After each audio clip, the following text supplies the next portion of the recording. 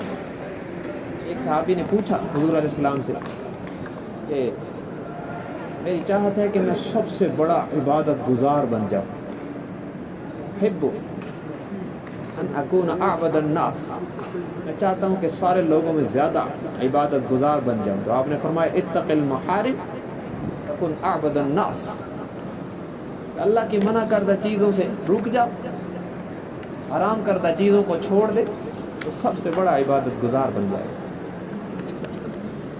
وہ اللہ کے حرام کو حرام سمجھے اور اس پر اپنے آپ کو بریک لگا لے، سب سے بڑی عبادت۔ اور اللہ کی نظر میں مرد ہو یا عورت وہ پسندیدہ ہو جاتا ہے جب وہ اللہ کی چاہت پر اپنی چاہت قربان کرے، اللہ کی مرضی پر اپنی مرضی اور اپنی خواہش وہ قربان کرتا ہے یا کرتی ہے، پھر اللہ کی نظر میں وہ بندہ یا بندی پسندیدہ لوگوں میں شمار ہو جاتا ہے۔ اس لیے ہم اپنے آپ کا جائزہ لیں، یہ وقت یوں ہی گزر رہا ہے، گزر جائے گا، زندگی ایک وقت میں ختم ہو جائے گی۔ تو ہم اپنے رویوں کا اور اپنی طرز زندگی کا جائزہ لیں کہ ہم جو وقت گزار رہی ہیں وہ کس طرح کا ہے، اللہ کی مرضی کا ہے، ہمیں آخرت میں کام آئے گا، اس پر اللہ کا شکر ادا کریں، اور اگر اس میں کہیں نہ کہیں کمزوریاں ہیں تو اس پر استغفار بھی کریں اور تبدیلی لانے کی کوشش بھی کریں، پھر اللہ سے مدد بھی مانگیں۔ جب بندہ کوشش بھی کرتا ہے اور اللہ سے مدد بھی مانگتا ہے تو اللہ کی مدد ضرور آتی ہے، لیکن اگر انسان کوشش بھی نہ کرے اور بس یہ کہے کہ بس اللہ بڑا غفور الرحیم ہے، فرمایا والعاجز من اتبع هواها وتمنى على اللہ، بے وقوف آدمی ہے وہ جو مرضی تو اپنی کرتا ہے اور بھروسہ اللہ پہ کرتا ہے، وہ زندگی اپنی منمانی والی گزارے، جس طرح اس کا دل کرے اس طرح کرے اور کہ اللہ بڑا غفور الرحیم ہے، یہ بات غلط ہے۔ اس طرح کی زندگی اللہ کو مطلوب ہی نہیں ہے، اور یہ اللہ غفور الرحیم ہے اس کا یہ مطلب نہیں ہے کہ مرضی اپنی کرتے رہو اور یہ تو اور اللہ بڑا غفور الرحیم ہے۔ یہاں پہ یہ لفظ آئے ہیں، آیات کا جائزہ لینے سے پتہ چلتا ہے اپنی استطاعت کے مطابق محنت کر کے پھر بھروسہ اللہ پر رکھیں اور امید رکھیں کہ اللہ معاف کر دے، پھر انشاءاللہ فائدہ ہوگا۔ اس لیے ہم سب اپنے آپ کا جائزہ لیں اور اللہ کی طرف سے جو نیکیوں کی توفیق ہے اس پر اللہ کا شکر ادا کریں، اور جہاں جہاں کمزوری ہے اس پر استغفار بھی کریں، اس کی اصلاح کی کوشش بھی کریں، تو انشاءاللہ فائدہ ہوگا، اور انشاءاللہ کہیں نہ کہیں تبدیلی کے آثار بھی نظر آتے ہیں۔ اللہ تبارک و تعالی ہم سب کو دین حق کی صحیح سمجھ اور اس پر عمل کی توفیق عنایت فرمائے۔ آخر دعوانا الحمدللہ رب العالمین۔